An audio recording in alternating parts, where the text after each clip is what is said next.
everyone, Hybrid here with a quick reminder before we get into this video that I'm still doing my Toys for Tots raffle. That's right, I'm raffling off all these cool prizes to get some funds together for a big Toys for Tots shopping spree. We're going to pick up a whole bunch of toys, get them put in the donation bin, try and make a bunch of kids' Christmas extra special this year. So check the video linked in the description down below to redirect you to my main video about this. That'll get you more information on how to purchase in. Without further ado, let's get into the video. This is where the fun begins. Hello there. How's it going?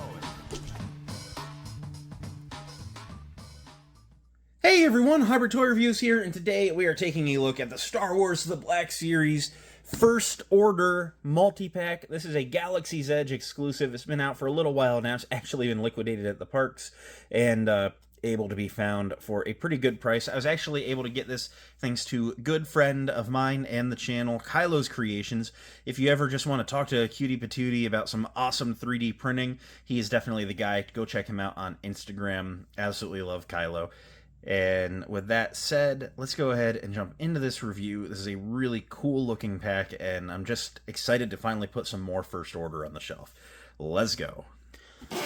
So here is the Galaxy's Edge First Order Black Series pack in the box. Let's take a look at that. This has a really awesome art print across the front of the driver, Hux, and then the droids, and those are really cool.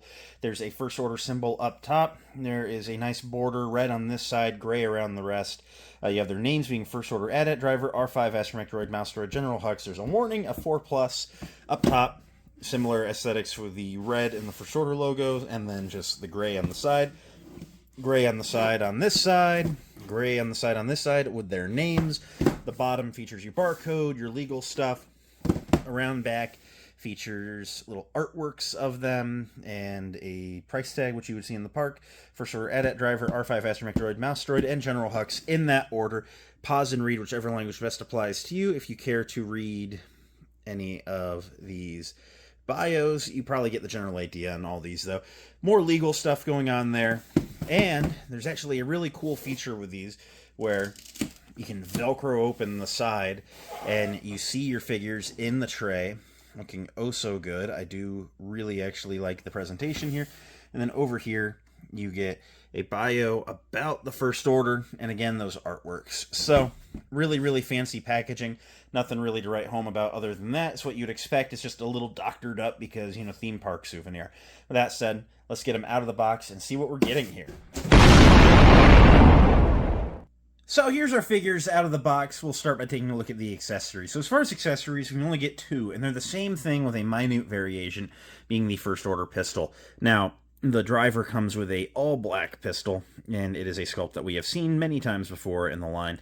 It is just the officer pistol, the pilots get them, and it's just a pistol. It's a nice sculpt. It is faithful to what we see in the movie to the best of my memory, and I do like it. Now we see a variation of it that comes with General Hux. Same idea in the matte black, except this side gets a silver paint deco. So yeah, that's the only difference here. Honestly, kind of weird they either both didn't get it or the one did. Like, you know, like either do both or neither. I don't know. I mean, it's just like, it's just what they chose to do, but that's how you tell them apart. So that's Hux's, that's the pilots. Now, we're going to talk about, let's call it an accessory, the Mouse Droid. This is a really cool sculpt, and I'm really happy to have it in the line, and I'm just going to go stick it on the shelf somewhere. But this is our Mouse Droid sculpt. We have seen it packed with, the officer guy from Bad Batch, who I'm totally blanking, Rampart.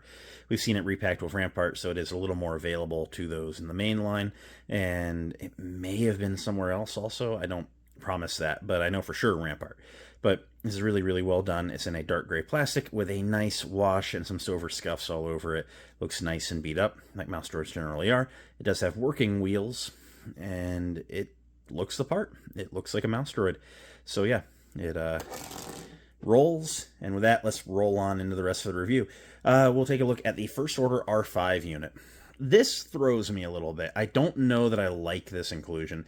I mean, for starters, now this is an older pack, so this is the original Astromech Droid sculpt, so as you see next to the figures, he is definitely small. You know, it's weird, it never bothered me until we started getting these new Astromech Droids, and then all of a sudden I'm like, wow, these are tiny, because like here's the new R5, and even though they're nominally different in scale from each other, this one just looks so much better.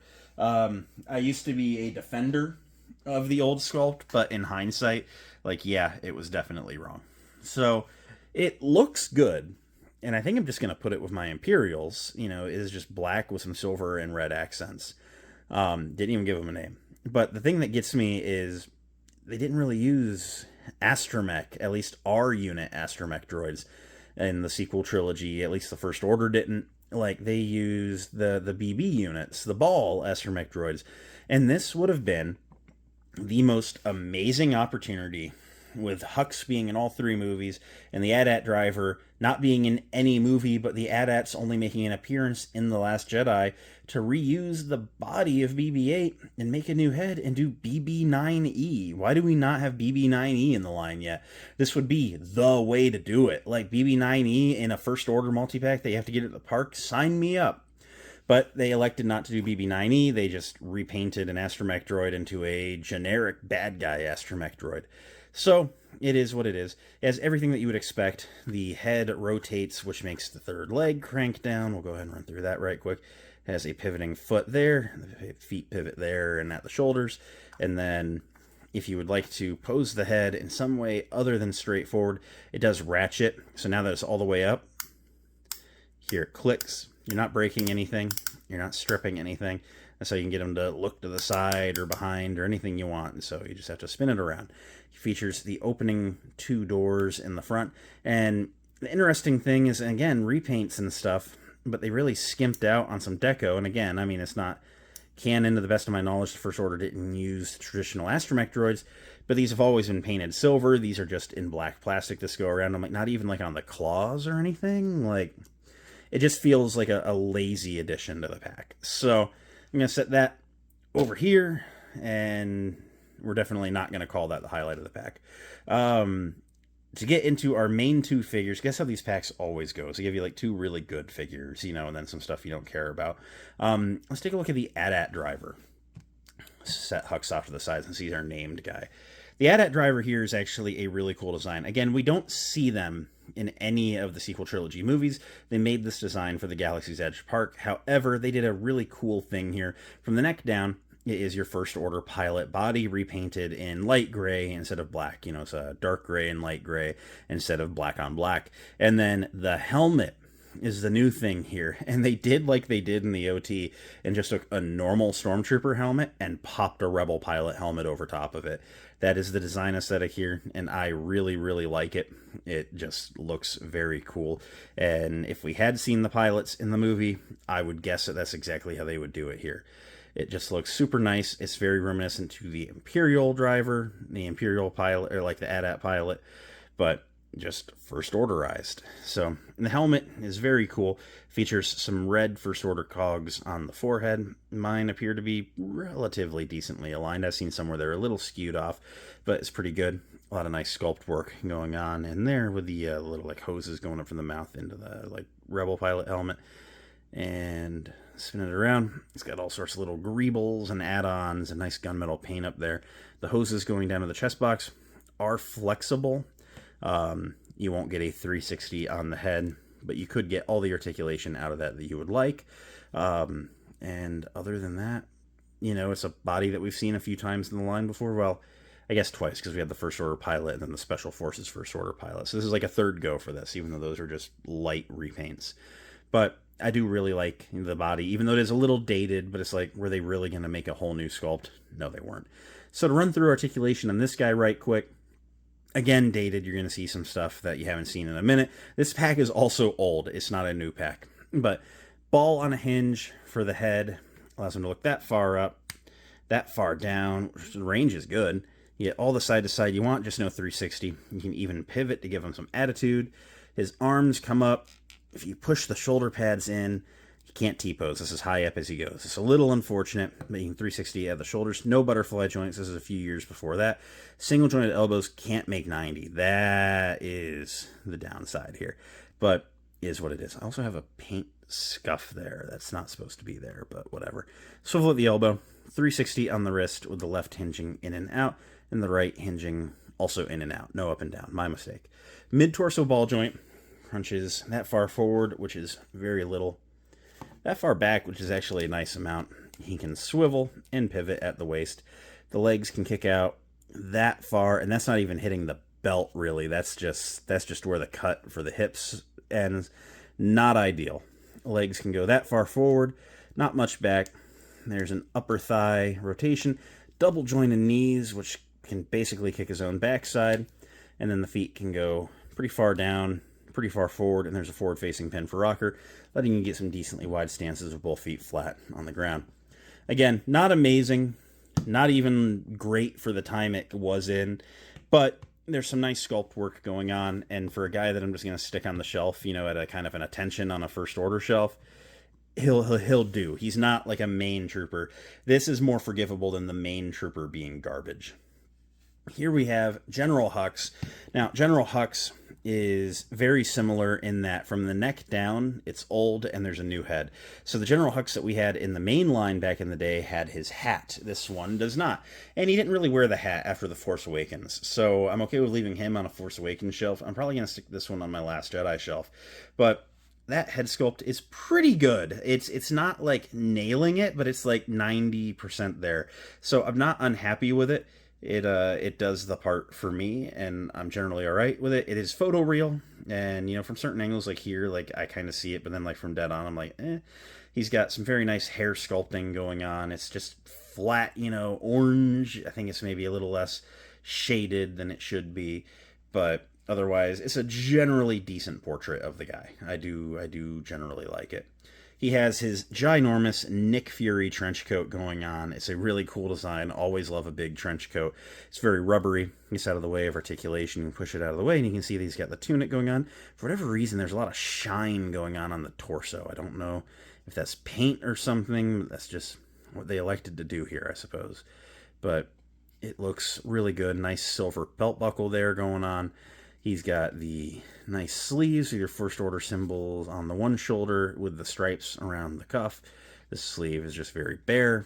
Around back you have some sculpt lines into the fabric of the coat, and he's just wearing pants and boots. As far as the design go, it's as far as the design goes, it is very much just a first order officer type of outfit, but with a coat, because he's, you know, got that main character energy going on.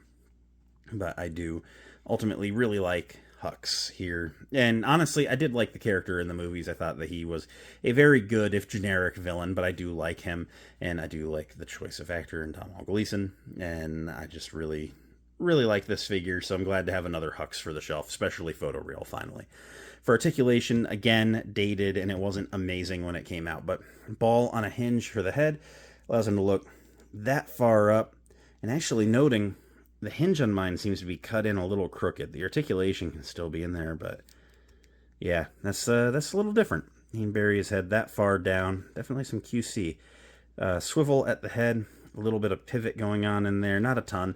Arms can come up to a T-pose, thankfully. No butterfly joints. 360 at the shoulder. Single jointed elbows. His can go not quite to 90 again. It's just not quite 90, but it is what it is. 360 on the wrist, with the left hinging in and out.